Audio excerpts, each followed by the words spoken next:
The former Goldman Sachs exec has been at odds with Trump over his proposal to impose import tariffs on steel and aluminum. It's reported that Cohn was trying to organize a meeting with companies to try and convince Trump to reverse course.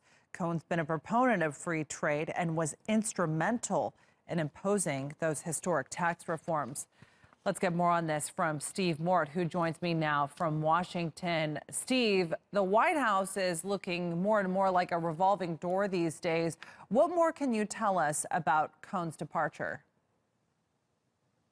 Yeah, revolving door is right. And of course, this comes hot off the heels of the departure of the press aide, Hope Hicks. But this arguably is much more significant in policy terms. As you mentioned, Gary Cohn had been instrumental in pushing through arguably the only legislative achievement that this current administration has had, and that was the massive package of tax reforms. We understand that tensions between Gary Cohn and President Trump had gone back to the summer. Of course, Gary Cohn, as we understand it, had been disquieted by the president's reaction to those racially charged protests that took place in Charlottesville, Virginia, what he saw as President Trump's false equation between the two sides of the protest, the neo-Nazi protesters and those that opposed them, saying that there was blame on all sides. In the end, he did manage to stomach that response from the president.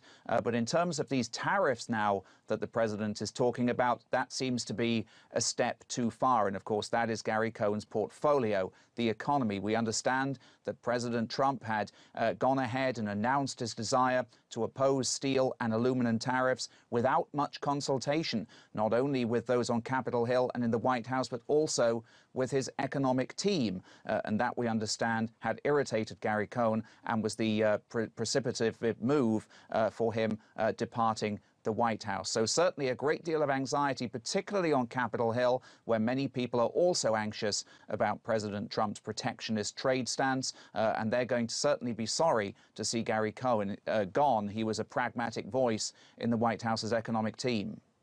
And what's been the response in Washington to this? Has there been anything that we've heard from the White House? Yeah, we have heard some remarks, in fact, from the president himself, putting out a statement saying Gary did a superb job driving our agenda forward and acknowledging his help in delivering those historic tax cuts. Gary Cohn himself saying he was grateful to the president for giving him the opportunity to serve. But the markets have not responded well. Futures down several hundred points. We can expect the markets to be in the red when they open on Wednesday morning here in the United States. Asian markets are also in the red, taking their cue from U.S. futures. We do understand from a White House source that there are a couple of names floating around in terms of possible replacements for Gary Cohn. One of them, the former UN ambassador John Bolton, of course, a neoconservative who was part of the George W. Bush administration. We also have heard late this evening that White House advisor Peter Navarro is under consideration, as is conservative commentator Larry Kudlow as well. Some names that we're hearing in Washington tonight as possible replacements when Gary Cohn departs the White House.